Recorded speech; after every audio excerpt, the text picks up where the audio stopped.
This week in Jamaica Now, citizenship row. Golding admits he's a British-Jamaican citizen. The Prime Minister has a question. Is the leader of your country fully, wholly and solely committed to your best interest? But Mr. Golding hits back. Mr. Holness needs to tell Jamaica why his statutory declarations to the Integrity Commission cannot be certified. A court rules that Pastor Kevin Smith triggered a car crash in a bid to commit suicide. And the media fraternity in mourning after veteran sports journalist Job Nelson was shot dead at a Kingston stoplight.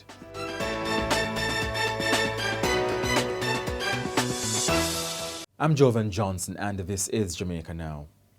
Controversy surrounding opposition leader Mark Golding's disclosure that he is a British-Jamaican citizen dominated headlines this week. For weeks, Mr. Golding faced pressure from the ruling Jamaica Labour Party to disclose whether he held British citizenship. In a Gleaner interview on May 19, he finally answered. He said he remains a British citizen, but there was no legal basis for him to renounce his status at this time. Mr. Golding was born in Jamaica to a British father in July in 1965. Under the Constitution, citizens of Commonwealth countries such as the United Kingdom are eligible to sit in Parliament. JLP Cabinet Minister Daryl Vaz, who has led the charge against Mr. Golding, was ousted from the Parliament following his election in 2007 because he swore allegiance to the United States, a non-Commonwealth nation. In an interview on May 20 on CVM TV, Prime Minister Andrew Holness said while he supports Jamaicans in the diaspora becoming members of Parliament, he draws the line for persons seeking to become head of government. To be the ultimate leader of a country, to be the ultimate executive leader of the country, you should have no other citizenship. There should be no question by your citizens that you lead, that you have somehow split loyalties, that you have a parachute should in case anything go wrong, that you may not be subject to the full force of the laws of the country that you serve because you are a citizen of another country. You could always find a way out. So, and I think that is important. I think in the minds of every Jamaican, the question would be, is the leader of your country fully, wholly and solely committed to your best interest? And there is no other loyalty or interest drawing on the decisions that they make. However, Mr. Golding has hit back at Mr. Holness. Neither he nor his party has made those proposals as part of the process of constitutional reform. His proposals are therefore not in the report of the Constitutional Reform Committee and will not be in the new constitution coming out of that process. Furthermore, Mr. Holness's proposals this morning are not in the existing constitution and would violate the existing constitution.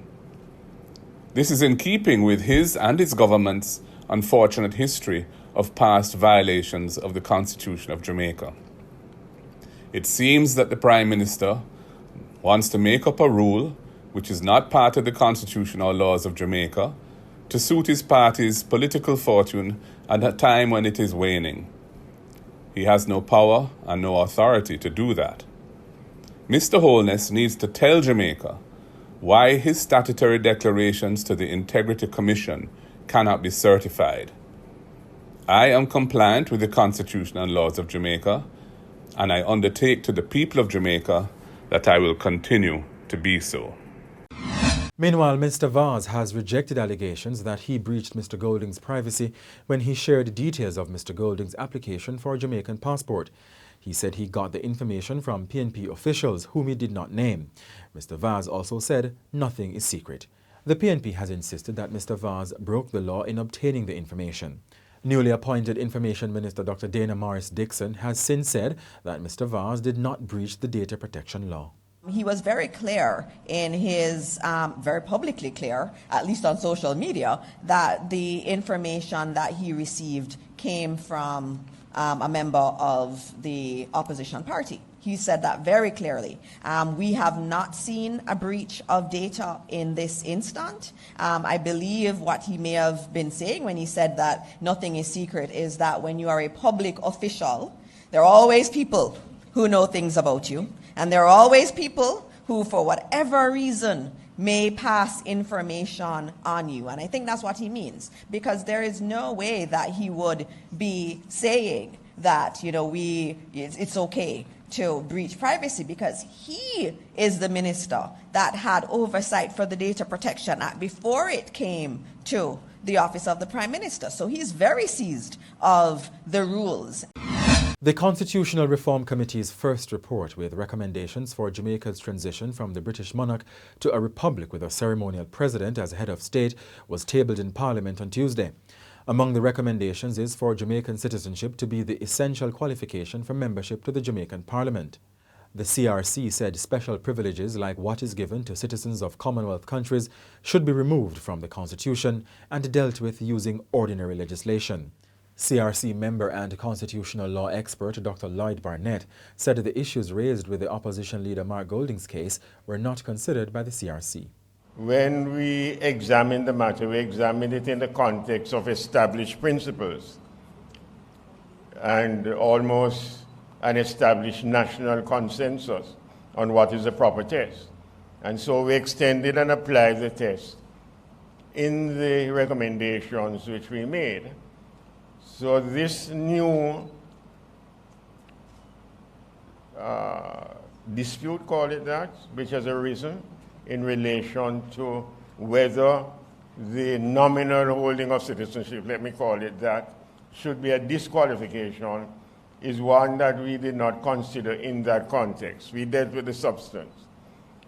So that if the Cabinet were a committee appointed by the Cabinet, responsibility to the Cabinet. As far as I'm concerned, if the Cabinet asks us to reconsider the matter, I'm sure all the members will be quite willing to reconsider it in the context of that new dimension. Meanwhile, the CRC said Jamaica would not benefit at this time from having a directly elected president. It has recommended that Jamaica retains the cabinet parliamentary system of government over the executive presidential style in countries like the United States. It said the president, under the reformed constitution, would carry out the same functions as the current governor general. The CRC proposed that the president be nominated by the Prime Minister after consultation with the opposition leader. After that, the two houses of Parliament would meet in a joint sitting and vote separately for the official, who must get a two-thirds majority in each house to be approved. There's also a proposal for the Senate to be increased from 21 to 27 to allow the president to appoint independent senators. The CRC said the Senate safeguard requiring at least one vote from the opposition for certain constitutional changes is to be preserved. The reform process has been stalled, however, after the opposition said it will not support removing the British monarch as head of state without a simultaneous removal of the UK's Privy Council as Jamaica's final court. There was a mini cabinet change this week. Senator Dr. Dana Morris-Dixon has replaced Robert Morgan as Information Minister, a key move as the ruling Jamaica Labour Party, JLP, seeks to refine its communications machinery for national elections due next year. Mr. Morgan has been promoted to Minister of Responsibility for Works in the Ministry of Economic Growth and Job Creation. Dr. Morris-Dixon remains in charge of skills and digital transformation. And Senator Abka Fitzhenley has been named a parliamentary secretary in the office of the Prime Minister. His precise duties have not been disclosed, but he said he will work hard to improve Jamaican lives. I am honored to be part of an administration where the indicators are going in the right direction, and I commit to offering support in the office of the Prime Minister and to my colleagues in ensuring that that trend continues. I want to say to the people of Jamaica that I am not one who is caught up with the trappings of office. I recognize that an appointment such as this is an opportunity to zealously seek to advance their interest and secure their well-being. A parliamentary secretary is a member of the government party named to assist a senior minister. As of April 1, 2024, the annual salary for a parliamentary secretary is $17.2 million. A minister's salary is $22.9 million yearly. Asylum requests have been made for 2 women who are among a group of Haitians who were intercepted along the Dolphin Bay Main Road in Portland on Tuesday. On Wednesday, the Portland police apprehended about 16 Haitians, including a pregnant woman and some children, who were traveling to an undisclosed location aboard a black Nissan Serena minibus, which had sustained a punctured tire. Malene Alain, head of the lobby Freedom Imaginaries, revealed that asylum requests have been presented for the women. She urged the authorities to allow the detained Haitians to communicate with their lawyers, noting that this is a constitutionally mandated obligation that does not conflict with law enforcement objectives. A judge at a coroner's inquest ruled on Tuesday that Pastor Kevin Smith caused a motor vehicle crash that killed a policeman in a bid to commit suicide in 2021. The 39-year-old clergyman died from injuries he sustained while being transported to Kingston to face charges over a deadly ritual at his church in St. James. The crash occurred on the Linstead bypass in St. Catherine. 26-year-old Constable Orlando Irons of the Fugitive Apprehension Team also died in the crash. Attorney-at-Law John Jacobs, who represented the Jamaica Constabulary Force, said Justice Carol Barnaby ruled that the collision did not occur because of excess speed. He said the judge found that based on the evidence, Mr. Smith assaulted the cops who were transporting him, stating that his actions were unlawful and dangerous and caused the death of Mr. Irons. Days before the crash, the authorities stormed the Pathways International Kingdom Restoration Ministries compound in St. James, where Pastor Smith was presiding over the bloody ritual. The media fraternity in Jamaica has been left reeling following Tuesday night's shooting murder of Gleaner sports journalist Job Nelson on Spanish Town Road in Kingston. The Press Association of Jamaica and Prime Minister Andrew Holness have paid tribute to Mr. Nelson, who worked in the profession for over 35 years. The police have not established a motive for Mr. Nelson's death. We at the Gleaner paid tribute in our newsroom on Wednesday. Job never mix up in a nothing. It's almost as if you're trying to find a reason why someone like him would be murdered this way. Every limb in my body feels like jelly.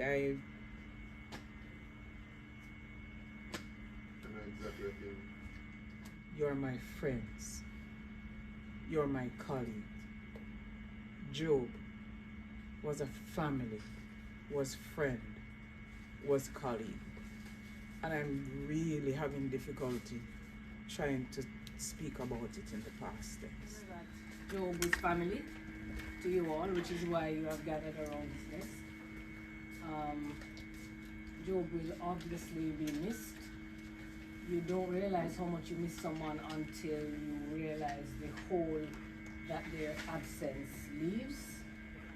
And I feel it, I felt it from this morning, and so I can only imagine how much those of you who actually were really close to him feel it.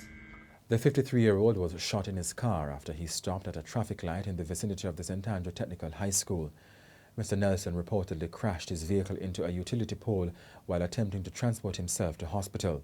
He was assisted by residents of the area to the nearby Kingston Public Hospital, where he was pronounced dead. He grew up in Craigtown in Kingston and Waterford in Portmore, St. Catherine. He was a graduate of the St. Catherine High School.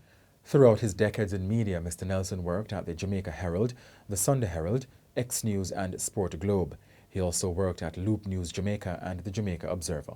His daughter Jodianne has lamented that, among other things, he will not be around to walk her down the aisle. And that's it for this edition of Jamaica Now, your weekly review of the big news stories. Send us your comments at onlinefeedback@gleanerjm.com. Follow us on X, formerly Twitter, and Instagram at Jamaica Gleaner, and on Facebook at Gleaner Jamaica. Like this video on our YouTube page, turn on a notification, and subscribe today. I'm Jovan Johnson.